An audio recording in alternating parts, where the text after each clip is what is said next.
Assalamualaikum warahmatullahi wabarakatuh.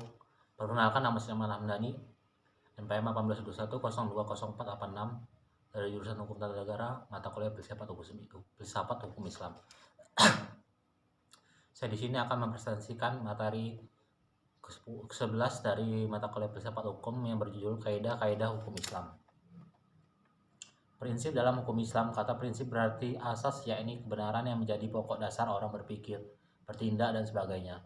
Adapun yang dimaksud dengan prinsip-prinsip hukum Islam ialah cita-cita yang menjadi pokok dasar dan landasan atau tumpuan hukum Islam. Adapun prinsip-prinsip dalam hukum Islam itu antara lain: 1. Meniadakan kesempitan dan kesukaran. Contoh, orang yang sedang berpergian, sakit, dalam keadaan hamil atau menyusui boleh tidak berpuasa. 2. Sedikit pembebanan. Prinsip ini mengisyaratkan bahwa pembebanan syariat atas manusia memang ada. Akan tetapi, syarat yang diturunkan atau dibebankan itu diterima apa adanya tanpa mempersalahkannya atau mempertanyakannya, yang dapat menimbulkan kesukaran dan pemberatan atas pundak mukallaf terhadap kewajiban agama yang diembannya. Prinsip ini dilandasi oleh firman Allah dalam surat Al-Maidah ayat 101.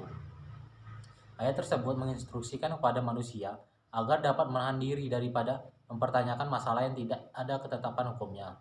Misalnya pada waktu peraturan perundang-undangan belum diketahui, dan agar permasalahannya untuk sementara dibiarkan dan kemauannya permasalahan itu dipercayakan melalui kaidah-kaidah umum demi memberikan kelonggaran pada manusia. 3. Bertahap dalam menetapkan hukum. Al-Quran diturunkan secara berangsur-angsur, bukan sekaligus, sebab mengingat potensi manusia yang sangat terbatas, hingga ketika ada ayat yang telah diturunkan, kemudian dipahami barulah ayat lain diturunkan. 4. Memperhatikan kemaslahatan manusia.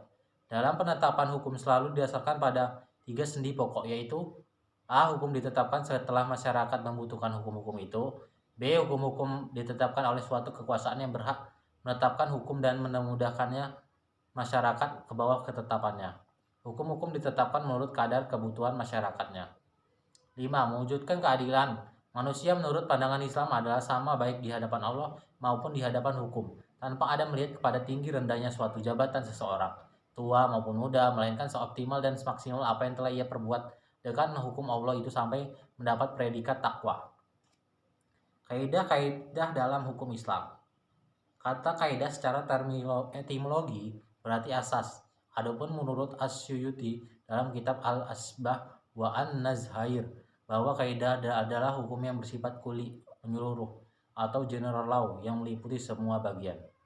Macam-macam kaidah hukum Islam yaitu: kaidah asasiyah, segala sesuatu perbuatan tergantung pada tujuannya. Adapun kebiasaan itu dapat ditetapkan sebagai hukum. Kemudaratan itu harus dihilangkan, yang sudah diyakini tidak dapat dihapus oleh keraguan-raguan. Kesukaran itu mendatangkan kemudahan. Kaidah ghairu asasiyah, walaupun kedudukannya bukan sebagai kaidah asasiyah, namun keberadaannya tetap didudukan sebagai kaidah yang penting dalam hukum Islam, karena para fuqaha sepakat akan kehujahan kaidah ini. Adapun kaidah-kaidah ghairu asasiyah ini ada sebanyak 40 kaidah yang dapat kita ketahui dalam kitab Al-Asbah wa An-Nazhair karangan Imam Jalaluddin Abdurrahman bin Abi Bakar Al-Suyuti. Kemudian ditambah lagi dengan 68 kaidah yang terdapat dalam kitab Al-Majallatul Ahkamil Arhiyah yang telah disempurnakan oleh Mustafa Ahmad Az-Zarqa. Tujuan hukum Islam. Kajian tentang hukum.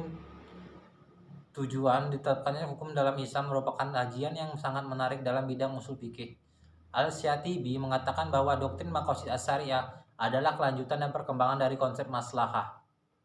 Tujuan hukum Islam maqasid syariah: memelihara agama, memelihara jiwa, memelihara akal, memelihara kehormatan, memelihara harta kekayaan. Sekian dari saya. Wassalamualaikum warahmatullahi wabarakatuh.